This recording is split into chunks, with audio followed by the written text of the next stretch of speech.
Selamat pagi teman-teman ya. Kita selalu bilangnya pagi ya, karena kita selalu semangat.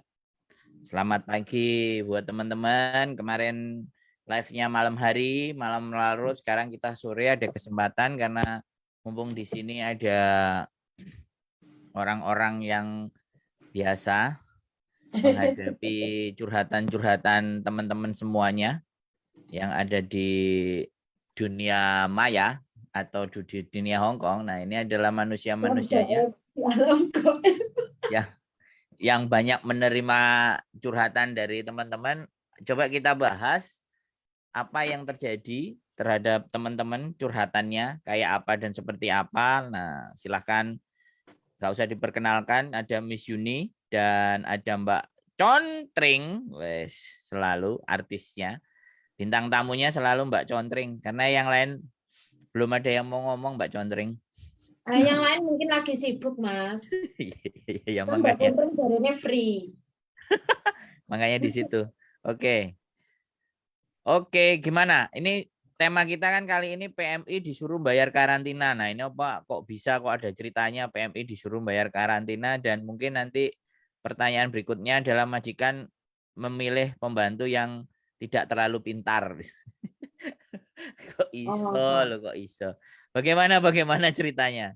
Oke, soalnya hari ini Mbak Kontreng tiba-tiba datang dan nanyain, Mbak Yuni, siapa sih yang harus menanggung biaya karantina hotel? Ada enggak agen itu memberikan, kan karena ada enggak yang laporan ke Mbak Yuni seperti ini kan? Saya kan otomatis tanya karena teman kemarin kan itu setiap datanya siapa yang menyuruh seperti itu. Agen selalu bilang begitu, tapi kan dia enggak menyebutkan agennya nih ya. Jadi entah ini benar atau tidak, ya memang beberapa kasus saya ada, ya kan? Benar-benar. Saya ada, saya nggak perlu menyebutkan. Terus waktu tanggal 5 kemarin juga ada begitu, tapi kan di saat ditanyain buktinya ada enggak catatan hitam di atas putih kan tidak ada. Nah, di sini kan akhirnya banyak teman-teman, apakah kalau memutus kontrak kita itu harus mengganti biaya karantina? Nah, kan makanya kemarin kan tak bahas. Kalau biaya karantina setahu saya adalah karena undertaking itu jelas desain dari pemerintah Hong Kong. Benar. Benar kan? Benar.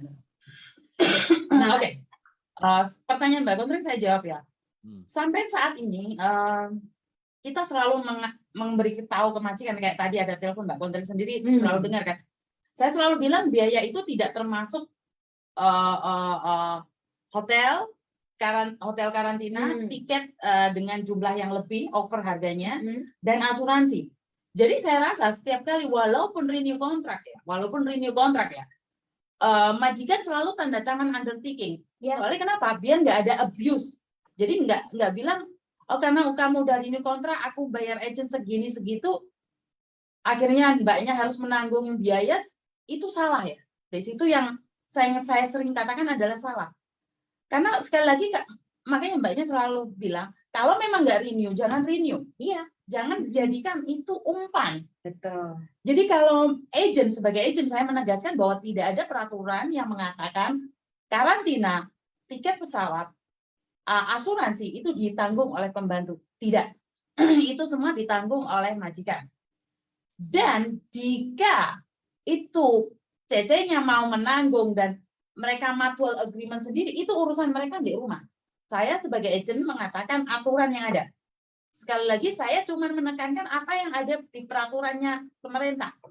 Karena mereka pulang dari rumah, keluar dari kantor saya, mereka punya black and white sendiri, itu urusan mereka. Nah, ini kan sebenarnya peran agen kan seperti itu toh. Nah, terus kemarin kan juga ada nih. Semalam ini malah orang tak bahas ya, sebenarnya. Dia mau memutus kontrak.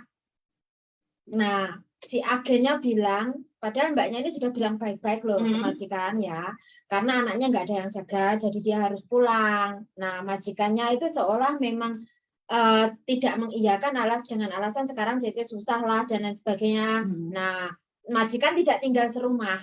Nah, dia sama neneknya, dia tidak tinggal serumah gitu loh. Terus menyampaikan ini ke agensi untuk disampaikan ke majikan. Malah agensinya ngancam apa?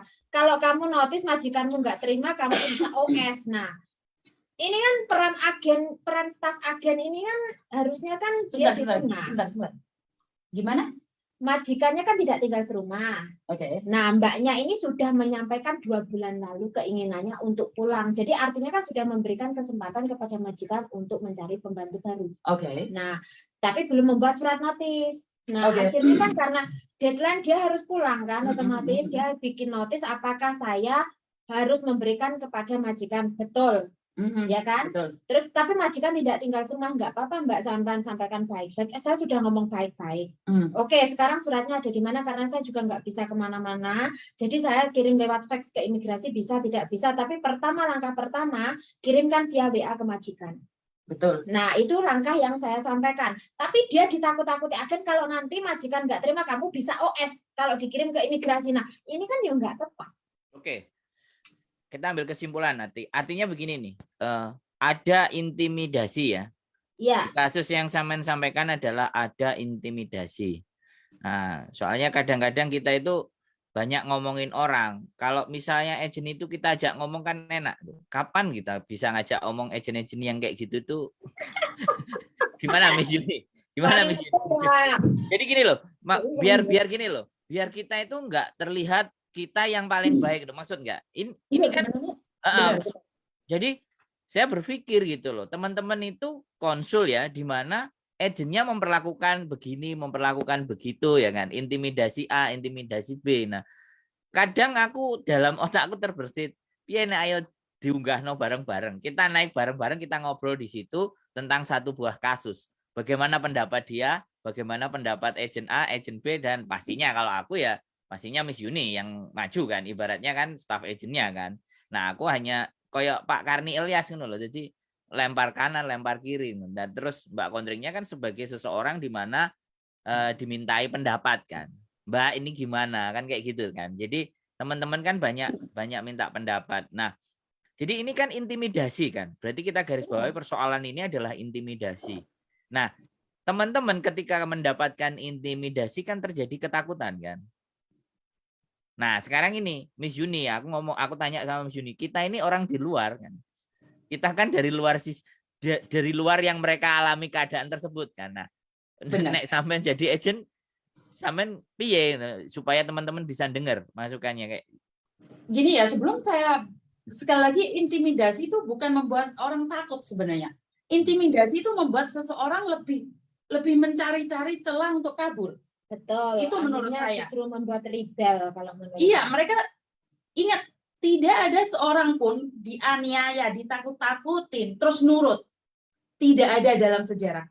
Seseorang yang keadaan tertekan, mereka itu balas dendam. Kalau nggak dendam, dia malah melakukan hal bodoh. Maka dari itu, saya udah nunggu lama dari Mas Andro, katanya mau ngomong sama organisasi, katanya mau cari agent. Jadi sampai sekarang pun saya nunggu gitu loh. Jadi ada yang aku udah ngomong gak ada yang mau, terus gimana? Biar nggak proposalmu paling. Iya, mungkin. Iya. Aku harus bikin. Makanya aku bilang sama Miss Yuni, kasih proposal dari Bandung Agency, kan aku udah pernah ngomong resmi gimana. Gini loh, sebenarnya kalau tujuannya untuk kebaikan bersama, kenapa enggak gitu loh. Aku pribadi melangkah pun kemanapun nggak masalah. Jadi sekali lagi seperti Mbak Kontring nanyain untuk konfirmasi. Jadi aku cuma mengatakan tentang aturan yang ada. Perkara di luar sana ada orang yang mengatakan benar dan salah. Karena ingat, benar dan salah itu tidak berpatok pada sesuatu. Jadi kenapa kita butuhkan komunikasi? Makanya saya selalu bilang, kalau ada yang salah, mari kita bareng-bareng koreksi. Dan kenapa selalu nama agent tuh jelek gitu loh? Aku tuh nggak ingat gitu loh. Gimana? Mbak Kontring sekarang ngomong, gimana nama agent jelek ini? Oh, apakah? Ya karena memang stigmanya agen itu kan orientasinya bisnis ya kan. Otomatis kan kalau bisnis itu kan nggak mau rugi dong ya kan. Nah, sementara dari dulu PMI itu sudah dianggap sapi perah kan. Ya toh, itu kan stigmanya. Kalau saya pribadi memang benar agen itu adalah satu perusahaan swasta yang berbidang jasa, ya kan? Nah, berbidang jasa dan orientasinya bisnis. Itu nggak salah agennya, karena mereka memang mencari keuntungan. Di sini kan yang saya tegaskan, bukan agennya yang bermasalah. Stafnya ini benar-benar terdidik apa tidak, pengalaman apa tidak, tahu apa tidak prosedurnya, kan ke situ. Jadi kalau saya merekomendasikan satu agen, bukan karena agennya atau nama agennya bagus atau agennya bagus, enggak. Tapi saya pastikan stafnya paham. Itu saja. Kalau agen, semua agen sama, orientasinya bisnis. Kita orientasinya kan cari kerja. Benar. Jadi ini kan mutual simbiosis seperti itu kan. Cuman saya kan tetap menegaskan kepada teman-teman, saat ini kalian masih di Hong Kong, ya toh. Kalau kalian memang berniat mau bekerja ke luar negeri, sekarang media sosial itu banyak. Makanya kan rubah mindset kalian menggunakan media sosial itu untuk apa? Untuk belajar dan untuk lebih baik lagi. Sebenarnya tujuan media sosial, dan saya tidak mau selalu orang bilang, iya karena di depan kamera bagus-bagusin atau disayang-sayang. Sebenarnya tidak ya, kalau ada mbak-mbaknya yang udah kenal saya lama, khususnya anak-anak yang dari Makau atau yang ada di Hong Kong pada tahun 2008, saya tetap seperti ini. Kalau salah ya salah, kalau benar ya benar. Tapi kalau saya ada yang keliru, tolong diingatkan. Karena saya juga manusia, kadang-kadang saya overdosis ya. Bukan obat aja over. Kadang-kadang kelakuan saya juga over. 5 ini. Ingetin aku nggak masalah. Oke, kalau itu gampang, Miss. Kalau mau nggak usah bilang Bandung itu bagus, silahkan datang aja ke kantornya kan. Ngobrol kan enak. Kalau ngobrol sama Miss Yuni kan jadinya tahu kan, jadinya ngerti. Oh, tidak hanya di sosial media juga. Ternyata waktu ngobrol dengan orangnya kita datangi ya aman. Kan persoalannya kadang-kadang image ya. Ya tadi yang dikatakan Mbak Kontreng itu nggak salah. Jadi tergantung dari stafnya. Berarti ada satu sisi yang kita tidak hanya ke agentnya, tapi berpikir mbaknya yang harus pinter dong. Pasti itu kan. Nah, yang menjadi concernnya sampean kan teman-teman lah yang harus pinter dengan menghadapi sales agent yang kayak entut digoreng atau sales agent yang pinter, sales agent yang benar-benar membela, karena sekali lagi kita tidak bisa judgement ya. Sekali lagi kan kita tidak bisa judgement, yang bisa kita lakukan adalah bagaimana memperbaiki diri untuk mendapatkan banyak informasi yang benar dan tepat. Sedangkan labor kan jelas. Labor kan jelas. Kepada teman-teman juga saya sampaikan, kalian mau menggunakan agen mana aja kan silahkan. Kalau kalian tanya agen yang saya kenal cuma orang ini. Nah, tapi kalau kalian mau cari pekerjaan, pastikan kalian itu paham jenis pekerjaan apa yang kamu pilih.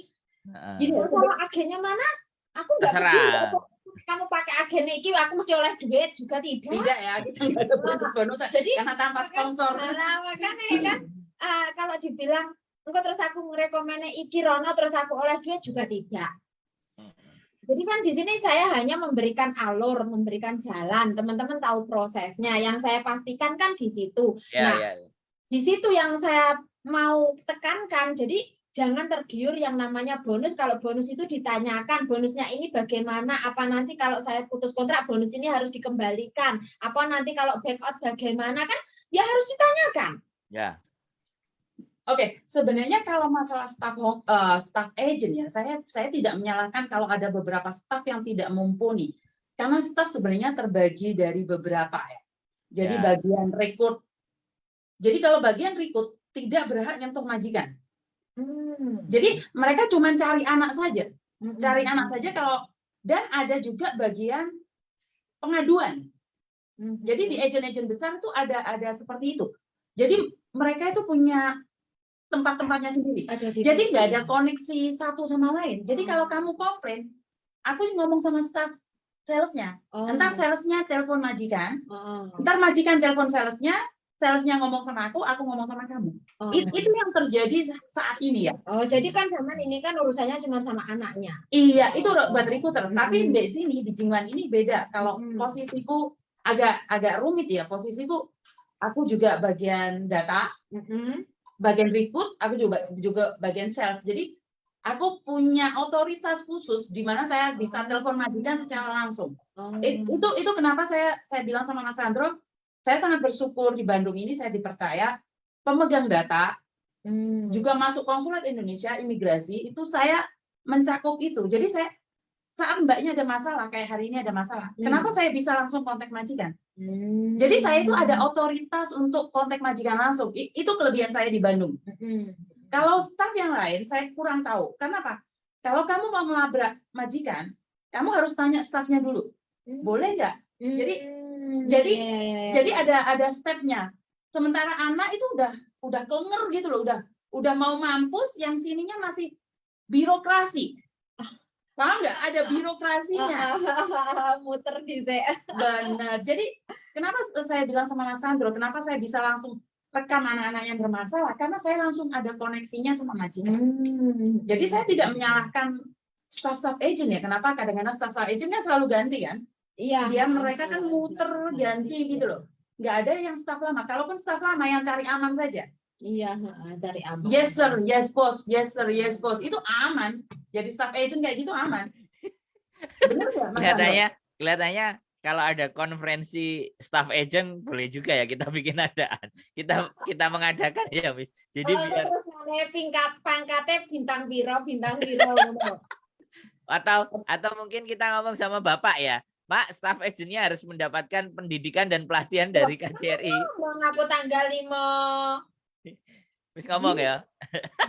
Mau itu Gini tanggal loh, 5. walaupun ada, yakin Tidak kita sebagai menjamin. orang bukan, yakin kita akan ikut ke situ. Karena kita kerja cuman ikut jam. Ingat, di Hong Kong kerja cuman ikut jam ya. Jadi kita nggak ada nilai moralitas atau gimana. Saukum pulang kerja selesai bye-bye. Tapi aku kadang-kadang tengah malam, pagi-pagi jam 8 anak-anak telepon. Aku selalu bilang. Soalnya kan sampean kan masuk konsultasi bareng. Maka dari itu, tapi saya bilang, please respect my time also. Paham nggak maksudku? Kadang kayak 24 jam ngono kae. Malam. Aku.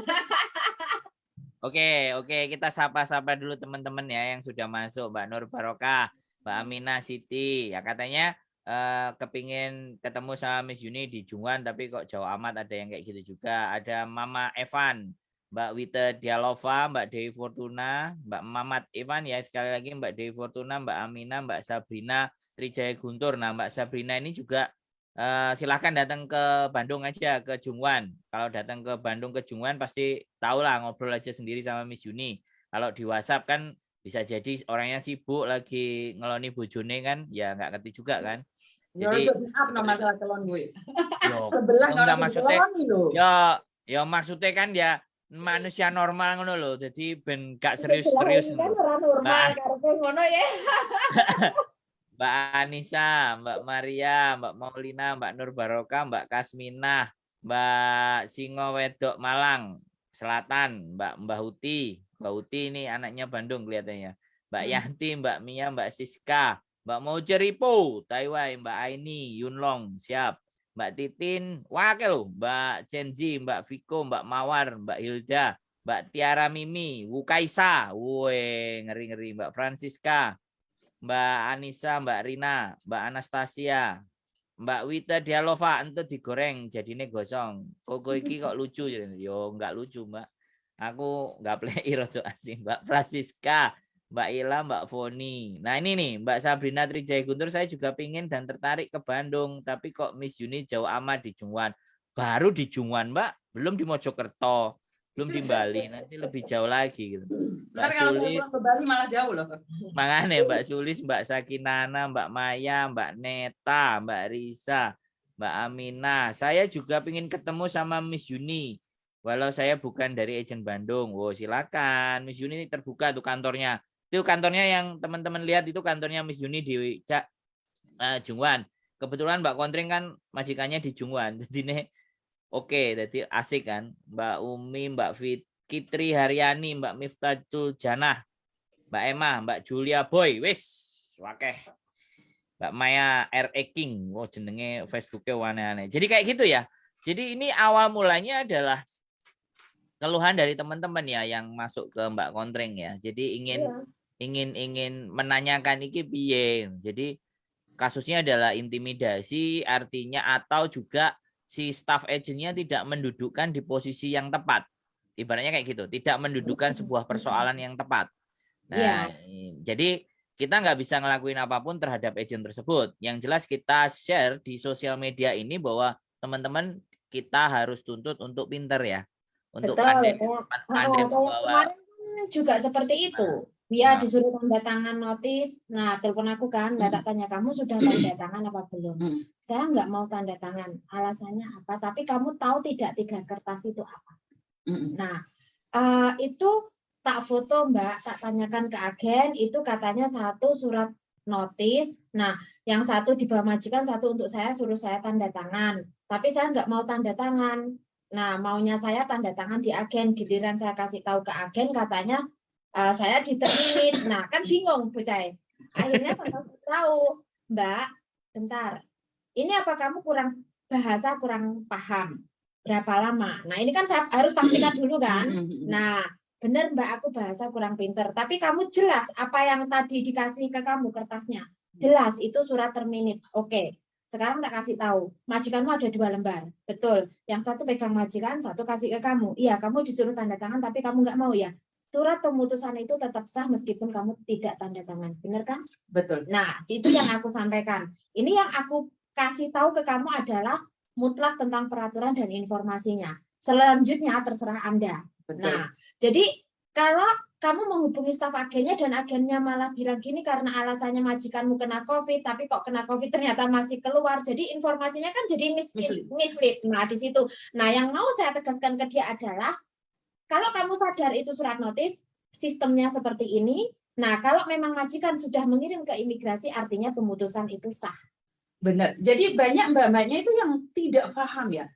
Dia bilang aku yang mau nge-break, kenapa aku yang di-interminate? Tidak ada masalah. Tidak ada masalah. Tidak ada gitu masalah. Iya. Jadi kalau kamu mau nge-break, tiba-tiba majikan nge-interminate, nggak apa-apa. Tidak ada apa. Yang penting ada black and white, dan kalau kamu Iya. di-interminate di hari yang sama, majikan yang harus bayar. Betul. Tapi kan hak-haknya dapat. Iya, nggak masalah. Jadi kamu dibawa ke agent di-interminate, yang penting kamu dapat gaji atau apapun dan kamu tidak tanda tangan, tidak ada masalah. Iya. Kalau kamu nggak mau ambil uangnya juga tidak ada masalah.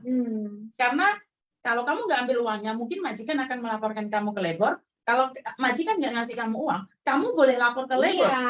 Jadi nggak ada masalah sama Nggak ada sekali. masalah. Jadi kan saya menegaskan kalau kamu sadar kertas tersebut apa, kamu tahu alasan kamu tidak menandatangani apa. Karena takut. Jadi karena dia pengen tanda tangannya di agen. Nah, ada agen atau tidak, ada tanda tanganmu atau tidak, di situ kalau majikan sudah memutuskan kontrak dan memang mengirim ke imigrasi sebagai pemberitahuan terjadi pemutusan kontrak, tetap sah. Nah, kalau nanti sudah dikirim suratnya, kamu akan mendapatkan surat balasan dari imigrasi, pemberitahuan pemutusan kontrak. Itu yang tak jelas nih. Tapi kalau tidak dikirim berarti pemutusan kontrak tidak terjadi. Namun awakmu juga harus peka gitu loh. Nah, ini benar-benar diputus kontrak atau tidak, kamu juga harus tanya. Jadi jangan diam. Betul. Karena meskipun kamu tadi kan harusnya tanda tangan penerimaan, pemberitahuan penerimaan menerima pemutusan kontrak, tapi kan dia hanya tidak mau tanda tangan. Nah, terus majikannya dia hanya tanya ke agen ini jadi diputus kontrak atau tidak, kan salah. Yang berhak memutus kontrak itu kan majikan, bukan agensi. Betul. Itu yang sering terjadi. Iya, jadi kesalahan teman-teman adalah memastikan pemutusan kontrak kepada agensi, bukan kepada majikan. Padahal pemutusan kontrak itu mutlak hak majikan dan pekerja, pihak ketiga itu tidak boleh ikut campur. Betul. Jadi pihak ketiga itu sebenarnya sebagai pelurus saja kalau ada masalah atau bahasa kurang. Jadi bukan untuk sebagai penentu. Jadi saya sebagai agent, ini ada lagi. Ini majikan yang nulis mengatakan nama saya ini itu saya memberikan 1 bulan notis ke majikan. Tapi ini adalah contoh yang majikan berikan. Dia mengatakan bahwa anaknya suruh ganti tulisannya. Tidak boleh. Karena ini yang interminate majikan, bukan pembantunya yang interminate. Jadi sekali lagi hati-hati dengan surat yang diberikan majikan, suruh ganti nulis, kamu nulis tanda tangan. Karena apa? Seolah-olah majikan itu mengatakan bahwa majikan yang interminate, tapi dalam surat ini mbaknya sendiri yang nge-break. Nah, ini kebetulan anakku, bukan anakku, dia agent lain tapi dapat majikan baru dari aku. Setidaknya aku akan jelaskan semuanya. Paham nggak? Saya tidak tahu kalau agent-agent di luar, apakah mereka akan menjelaskan sedetail itu atau tidak. Jadi kalau saya pribadi, saya akan jelaskan, Mbak, kamu nggak boleh tanda tangan. Kamu tidak boleh tanda tangan karena majikan yang interminate kamu. Kalau kamu yang nulis pakai tanganmu, imigrasi akan percaya dong, ini tulisan tangan kamu. Kalau ini bukan tulisan tangan kamu, berarti majikan yang memberikan. Sekali lagi, hati-hati saat tanda tangan, tapi bukan berarti kalian paham, kalian tidak mau tanda tangan. Iya, nah terus juga kan begini ya, kadang teman-teman kan ribet toh, surat pemutusan kontraknya didapat dari mana? Nah kan terus tak sarankan itu bisa mendownload sendiri dari PDF ID 407E, di print out sendiri juga bisa. Sebenarnya kalau kalian bingung-bingung ID 407E, kamu bisa datang ke Bisa. Ciman, tak kasih. Iya. Gitu Oke. aja. Ya, oke. Kita memang harus kasih shortcut ya.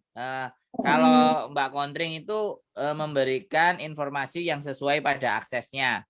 Nah, kalau mau kemudahan silakan datang ke kantor Jungwan. Jadi Iya, nek gak betul. kepengin ribet, gak kepingin gak ngerti caranya download, gak harus caranya njupuk ya. Sebenarnya kan ngambil di imigrasi kan juga ada toh. Iya, betul. Iya, Migrasi juga ada. ya kan dia kan makanya tanya, itu imigrasi sekarang tutup, agen takut nggak ngasih, makanya aku jawabnya ada 3. Boleh Ada ngambil link. di agen, KJRI, imigrasi. Tapi cara termudah kamu download di HP-mu, bahkan itu sebenarnya bisa online. Sekarang bisa online, aku udah nulis. Ya, nanti dikasih Nah. tutorial lagi lah. Intine ya wis dicuwepakno sembarang kalir, wis disumanggakno garek notol jek bingung ya. Jadi tinggal pilih Pak mau pakai yang mana gitu loh. Oke, berarti persoalan ini tadi semua yang kita bicarakan itu adalah sebenarnya solusinya adalah bagaimana teman-teman, sekali lagi bagaimana teman-teman itu mampu berkomunikasi dengan majikan kan. Sebenarnya bukan persoalannya. Jadi bagaimana ya mau nggak mau harus memperbaiki maksud, memperbaiki keinginan, dan paling tidak sekali lagi kamu jangan berdiri ya Miss. Kamu Bukan, bateraiku habis ah. Ngecas HP ya? ini ketutup laptopmu loh, layarnya samping ini loh. Sebentar, soalnya baterainya habis. Nah, jadi kalau melebar kan view-nya lebih landscape kan lebih panjang. Jadi persoalannya adalah bagaimana teman-teman itu berkomunikasi dan menyampaikan maksud serta isi hati. Kan sebenarnya di situ tuh persoalannya. Benar. Persoalannya kan dengan cara yang tepat dan bahasa yang tepat. Jangan sampai bahasanya salah kaprah. Nah, makanya di sini ini yang notabene-nya nggak semua orang ya menyampaikan pendapat. Mungkin nantilah tak bikin tutorial kayak gitu. Ya kadang aku juga ngomong sama Mbok Diana Anjumi untuk bilang bagaimana bahasa kantonisnya kalau ngomongin ini, ngomongin itu, ngomongin apa. Makanya soalnya kan kita nggak punya guru bahasa kantonis yang artinya bisa nulis kan. Nah, jadinya tapi Mbok Diana punya cara untuk bagaimana omongannya itu ditranslate ke bahasa terus keluar tulisannya. Kalau ibaratnya keluar tulisan teman-teman agak sedikit mau repot ya, sekali lagi agak sedikit mau repot disusun terus dituliskan. Google Translate kan juga udah banyak. Cuman kembali lagi bahwa ini adalah kalau saya bilang bukan persoalan tidak mau berkomunikasi ya, persoalannya adalah agak repot sedikit belajar itu nggak mau. Terus menyampaikan pendapat tidak hanya dengan omongan tapi dengan tulisan ini loh. Jadi menyampaikan kalau majikan pun disodorin tulisan kan tetap bisa baca kan. Bisa. Nah, masalahnya kan teman-teman ini mau nggak? Mereka bisa translate kok. Nah ya teman-teman ini masalahnya mau nggak gitu. Kalau tidak kan teman-teman bisa pakai bahasa kantonis terus direkam ya. Misalnya kayak di WhatsApp ngomong. Itu cara yang paling simpel menurut aku. Menyampaikan maksud hati kepada majikan kan. Karena kan di sini tipikalnya ya memang kita manusia yang tata krama. Tapi kalau kata sama majikan kalau ngomong kamu ya kamu aja tapi dadai gitu kan. Dadai kan gitu kan. Nyonya kamu itu kan kayak gitu kan. Tidak, aku ngelihat Miss Yuni ngomong sama majikan aja edan-edanan. Toto genaya aku wah terus kan orang sini juga kalau kita ngomong tinggi pun no problem. Jadi kalau tinggi dan rendah itu kan tergantung. Kalau dia meninggi ya kita juga bisa meninggi kan sebenarnya. Karena meninggi itu tidak selalu marah kan. Tapi kalau tingginya sudah overload itu bisa jadi kita menangkapnya bahasa mereka, wah bahasa emosi ini berarti. Tapi kalau kita ngomongnya pelan pun orang Hongkong nggak kayak priayi Indonesia kok. Kalau priayi Indonesia kan nun sewu, kula mboten saged ngeten. Nah ya wangel nek Hongkong iki le ae awakmu ae ya kowe gapleki ya gapleki ae kan. Jadi gini sebenarnya gini loh Mas. Kebanyakan kita itu selalu miscommunication di Jepang. Kenapa saya selalu bilang kita itu merasa kalau kita ditindas maka kita memberontak. Jadi sebenarnya bukan. Saat kita ditindas bukan kita mencari pembenaran. Kita koreksi diri kita sendiri.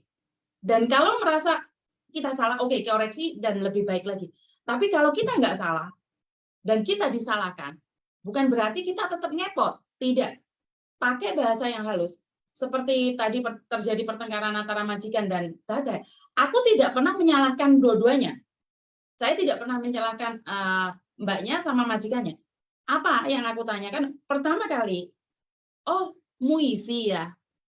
Aku cuma dengar dari satu pihak. Boleh nggak aku nanya seperti ini, seperti itu? Kalau memang nggak jelas, boleh nggak jelaskan ke aku? Jadi aku sendiri aja tidak pikir satu pihak. Ya. Begitu juga dengan majikan komplain ke aku kalau mbaknya nggak benar. Tidak, saya tidak akan tembak pakai borbadir ke mbaknya ya, tidak ya. Saya akan, Mbak, apakah benar ini seperti ini? Ini menurut majikan, boleh nggak jelasin ke aku apa yang sebenarnya terjadi? Jadi aku akan mendengarkan dua belah pihak dan aku ambil tengahnya. Sekali lagi, saya lebih suka jadi itu ya, jarum daripada jadi gunting. Jadi saat hubungan majikan dengan cecenya itu pecah, saya itu mau menjahit mereka jadi satu. Jadi saya jadi pinginnya mereka itu bersatu dan berjalan lurus, baik-baik aja. Tapi kebanyakan yang saya dengar agent-agent itu selalunya jadi gunting. Jadi ono masalah dek cecenya ngomong dek dadanya seperti ini. Otomatis kan hubungan yang nggak bermasalah jadi dipotong. Jadi sekali lagi bedanya seseorang yang ingin jadi gunting sama jarum, mbaknya bisa merasakan. Tidak menyalahkan satu sama lain, tapi mengambil apa yang tujuan kita.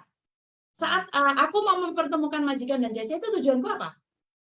Mediasi. Benar. Jadi tujuanku supaya mereka lebih baik lagi. Dan aku selalu tanya mbaknya, Mbak, kalau mbaknya udah komplain ke aku, ada dua kemungkinan. Aku selalu ngomong ada dua kemungkinan. Pertama, majikan menjadi lebih baik. Kedua, majikan lebih jahat lagi dan kamu diinterminate. Waduh. Jadi itu selalu dua aku katakan. Kurang lebih aku pun juga demikian. Sama. Jadi kalau misal teman-teman itu minta saran, akan saya tanya, dia cerita tak dengarkan, terus nanti yang Anda yang tidak sependapat atau yang mau dilawan yang mana? Kalimat yang mana? Yang bagian mana? Nah, kalau yang ini nanti resikonya begini. Pasti ada resiko terburuk ya terminate. Nah, terus kayak kemarin kan semalam enek tau sing info waktu kita live itu Mas ada yang info ya. Ngomong kontrak bulan 10 habis. Dia saiki kan oleh libur tapi ini gak oleh metu. Dilarang keluar lah. Tapi sebenarnya ada ndak undang-undang yang menyatakan itu, Mbak, undang-undangnya bukan tidak melarang Anda untuk tidak keluar, tapi melarang Anda untuk tidak libur. Nah, ini dua hal yang berbeda. Tapi kan dia memberi Anda libur, hanya Anda tidak boleh keluar. Tidak diizinkan keluar. Ini artinya kan kamu berani apa tidak minta izin, bagaimana caramu? Nah, terus dia, lah saya mau protes nggak ada undang-undangnya yang membuktikan bahwa saya dilarang keluar. Ya, sekarang sekali lagi saya tegaskan. Di sini bukan larangan Anda dilarang untuk tidak boleh keluar, tapi tidak boleh libur atau Anda libur disuruh bekerja.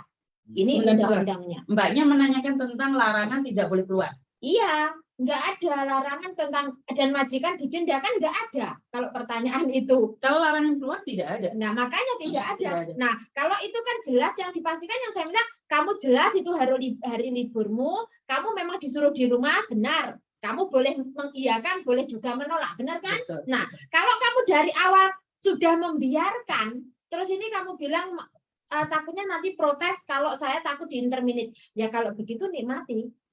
Resiko. Ya kan? Resiko. Karena kalau kamu bicara undang-undang, jawaban saya ya tidak ada undang-undang yang melarang Anda untuk keluar. Tidak ada. Tapi majikan juga tidak berhak untuk meminta Anda tinggal di rumah, meminta Anda bekerja. Tapi seandainya kamu memaksa keluar di interminate, itu resiko. Itu resiko, gitu loh. Jadi sementara kamu takutnya nanti kalau saya protes di terminate, sekarang visa juga susah. Nah, resiko. Saya bilang, jadi kalau kamu memang ingin mendapatkan finish kontrak, ya sudah nikmati karena dari awal kamu sudah melakukan pembiaran, gitu loh. Oke, kita ambil kesimpulan yang terjadi. Berarti yang terjadi itu yang pertama banyak terjadi ketakutan-ketakutan. Nah, ketakutan itu muncul karena mereka tidak benar-benar memahami aturan yang tepat. Jadinya bayang-bayang ketakutannya kayak interminate dan semuanya. Jadi ya kita nggak bisa ya kalau berbicara tentang ketakutan terhadap individu itu pasti faktornya kan banyak. Utangnya belum lunas, tumpuan sebagai keluarga, otomatis itu persoalan yang berbeda. Tetapi pondasi dasarnya adalah mereka takut. Takut dulu. Kenapa kok takut ya? Takut kehilangan. Jadi kalau takut kehilangan artinya dia tidak yakin dengan kemampuannya diri sendiri. Padahal proses di Bandung, sebentar ini proses di Bandung ya, Miss. Kita interminate berapa manusia? Ternyata visanya juga tembus kan, yang interminate loh ya. Selama nggak break loh. Kalau yang break ini agak bagaimana dan seperti apa? Di tempat saya sendiri, saya memprosesi 3 interminate ya. 3 interminate, 2 lolos, 1 gagal. Interminate ya, di interminate majikan yang interminate. Jadi sekali lagi, kalaupun di interminate, kalau kita pocoy, kita sengaja biar di interminate, jadi majikan akan nulis surat ke imigrasi juga ya, hati-hati buat yang di interminate dengan melawan. Jadi mereka memang sengaja ingin di interminate. Ada loh, soalnya 1 saya gagal. Tapi gini, Miss, oke, tapi gini, dia kan juga punya hak untuk menyampaikan cerita juga kan, cerita versi dia juga kan, otomatis kalau di interminate kan dia juga bisa menceritakan versinya dia kan, yang Mbak Kontring bilang ada halaman tersendiri, kita tulis kronologis kan, kita juga bisa lapor kan, setidaknya ke situ kan, Miss. Jadi tahap-tahapan dan pembuktian. Nah, di sini kan kenapa aku lebih menyarankan teman-teman observasi, diam dulu. Ada titik jedanya di mana Anda mengalah sesaat sebelum Anda membuat celah. Betul. Jadi jangan keburu-buru. Oke lah, katakan wis ora tahan jadi ning omah kono, tapi bukan berarti kamu dengan menunjukkan sikap bahwa aku pegel banget, aku akan berbuat sesuatu yang mungkin berakibat buruk buat Anda. Nah, ini tidak, jangan. Nah, gak sadar saya kayak aku dewe ya. Betapa aku sudah tidak betahnya di rumah ini, aku pengen ndang metu. Tapi saya tetap memaksimalkan tanggung jawab saya, sisa saya di beberapa bulan terakhir. Fokus saya adalah saya memang harus keluar dari rumah ini. Saya tidak mau menambah kontrak, tetapi bukan berarti sisa ini terus saya gagauge atau sakarepku. Tidak, bendang cepet kon metu. Tidak. Di sini berarti kan memahami. Iya. Kalau sampean berarti memahami. Kalau toh pun aku nggak akan menambah, aktivitasku, rutinitasku, kewajibanku tetap harus dijalankan sebagaimana mestinya kan seperti itu. Nah, berarti ini persoalannya yang terjadi sama teman-teman itu pinginnya aku iki gak terima tapi wong liya sing kongkon ngomong karo majikane. Nah kan ruwet. Seperti ini jadi kan hilangkan ketidakterimaanmu itu tadi loh. Jadi makanya kan coba menundukkan dirimu sendiri. Ya ngomong. Aku nunduknya majikan, tidak ada ceritanya pembantu nunduknya majikan, yang ada kamu menundukkan dirimu sendiri. Jadi kenapa aku lebih menyatakan mark up skillmu, maksimalkan skillmu, anggap wis enak ngomong sak rapen enak majikan kuwi alah 2 tahun wis beres. Selesai kan? Ya. Gimana Miss? Karena saya merasa mbak-mbaknya sekarang itu lebih drama ya, kalau aku lebih drama. Sekarang tak tanyain, senior yang lama, apakah Anda tidak pernah menderita? Oh, jangan ditanya. Ayolah. Justru pondasi kita itu parah sebenarnya. Justru karena pondasi kita parah, kenapa kita sekarang seperti ini? Mau melangkah itu pikirannya 1000 kali. Gini, jadi saya tidak menyalahkan dengan generasi yang ada sekarang ya. Generasi sekarang itu soalnya selalu bilang zero cost, selalu bilang tanpa biaya, merasa paling tahu. Padahal kalaupun aku setuju dengan zero cost, apa yang bisa kamu berikan? Itu satu. Yang kedua, kita itu lebih apa ya? Dikit-dikit itu nggak terima, dikit-dikit itu tuh sakit hati, dikit-dikit itu emosi, dikit-dikit komplain, dikit-dikit kecewa. Kenapa saya selalu bilang tepuk dada tanya selera dan rasa syukurnya kurang. Kalau banyak mbak-mbaknya yang sering komplain, saya merasa rasa syukurnya kurang, Mbak. Kenapa? Lihat yang atas, boleh.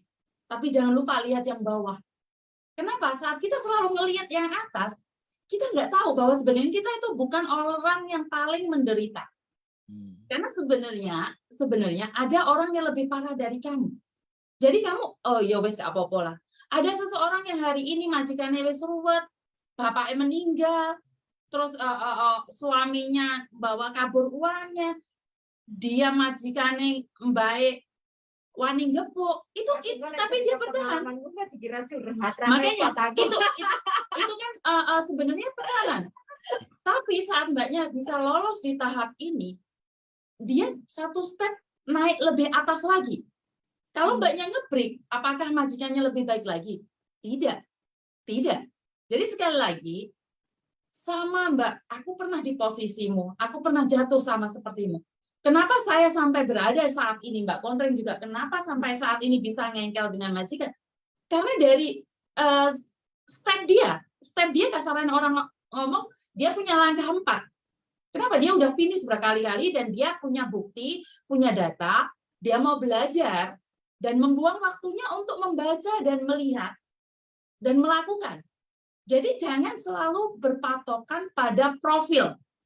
Jadi di Facebook itu ada profil, di Instagram ada profil. Tak seindah profilnya, sayang. Jadi gaji 5.000, gaji 10.000, ada. Tapi kamu tahu nggak, ada banyak anak yang lebih menderita daripada kamu. Jaga 3 majikan tua cerewet. Tapi dia selalu, wis beno Mbak Yuni, sementing aku nggak digepuk, sementing aku digaji. Jadi rasa nerima dan syukur. Saat kita melakukan, kita punya mimpi dan melakukan, kita ucapkan, itu semuanya akan jadi satu, Mas. Kalau kita berkata, oh, boe setan, lampir liwat, lampir majikanmu, percaya omonganku. Jadi sekali lagi jangan ngomongin kata-kata yang jelek. Karena saat mulutmu berbicara, diaminkan, itulah yang terjadi. Sekali lagi, syukurnya diperbanyak. Itu aja. Oke, berarti kita ajak berbicara filsafat aja nanti ya. Kita ada kelas khusus, kelas filsafat ya. Enggak. Jadi oke. Jadi bahwa saya simpulkan bahwa yang terjadi adalah namanya manusia hidup pasti inginnya menghindari kesengsaraan, mendekati kesenangan. Itu prinsip ya. Jadi orang itu nggak mau sengsara. Ya. Secara logika mereka maunya begitu, tetapi pada kenyataan pada fakta dan kenyataan kan hidup tidak semanis apa yang selalu kita pikirkan kan. Jadi kita harus seperti kata-kata Mbak Kontreng, siap dalam kondisi yang terburuk. Dan pada prinsipnya teman-teman bisa nyampe di Hongkong itu kan karo Gusti Allah itu kan sudah diiyakan kan. Jadi sudah direstui gitu. Teman-teman sudah sampai di Hongkong itu sudah direstui. Jadi kalau teman-teman masih komplain, ya kan, ya piye gitu loh. Ingat-ingat bahwa teman-teman sudah menginjakkan kaki ke Hongkong itu bukan tidak ada campur tangan Tuhan loh ya kan. Tapi karena makanya karena sudah diiyakan, ya ayo diisi dengan sesuatu yang lebih baik. Sudah diaminkan. Jadi kita belajar bareng-bareng. Kalau enek punya masalah ya diskusi lah. Kalau misalnya Miss Yuni di WA-in jawabannya meleset, karena WA Miss Yuni kan yang masuk sampai 1 juta. Kadang bukanya ya bingung, nek bukai HP terus bojone ora diurusi kan ya ngamuk-ngamuk. Jadi ya mohon aku bukai HP ae Pak, aku ora tak urusi, aku ya diseneni. Betul, nek Mbak Kontreng kan bukai kan nyepakno panganan, nyepakno masakan sembarang kalir gorong kok apa jenenge ngejak padu kan. Makanya tidak fast respon, tapi ya perlahan-lahan kita semua berusaha untuk memberikan yang terbaik buat teman-teman. Oke, beberapa kata terakhir dari Mbak Kontreng boleh disampaikan. Teman-teman untuk saat ini lebih menjaga emosi dan pola pikir deh, karena semuanya itu kan berawal dari emosi kalian. Jadi ekspektasinya, keinginannya dikurangi, lebih ke banyak ikhlasnya. Wes, sip ya, bagus, enggak dowo biasanya dowo. Berarti giliran tuh nih yang panjang. Oke. Ya jangan panjang Miss Yuni, jangan panjang. Beberapa 1 atau 2 kalimat aja. Tidak perlu takut tak sepanjang itu. Saat kita bertengkar, kita tidak menang dan tidak kalah. Saat kita menang pun kita tetap kalah karena kita akan kehilangan pekerjaan. Jadi lebih baik turunkan emosi, calm down, dan punya pikiran positif untuk seterusnya. Jangan positif deh tes swabnya aja ya. Jadi positif nih pikirannya, tes swabnya berharap negatif. Itu aja dari saya. Lumayan cepat-cepat. Terima kasih teman-teman semua yang sudah hadir di Bandung Enterprise, dan Bandung Enterprise selalu memberikan solusi. Sehat selalu buat teman-teman, dijauhkan dari segala penyakit dan musibah, dan mudah-mudahan tetap teman-teman bisa menghadapi kontraknya selesai, finish. Tidak ada interminate, tidak ada ngebreak. Semua kontraknya diselesaikan dengan finish, gemilang untuk cita-cita di masa depan yang jauh lebih baik. Terima kasih semuanya, Miss Juni dan Mbak Kontring atas kehadirannya. Sehat selalu semuanya. Terima kasih. Wassalamualaikum warahmatullahi wabarakatuh. Waalaikumsalam.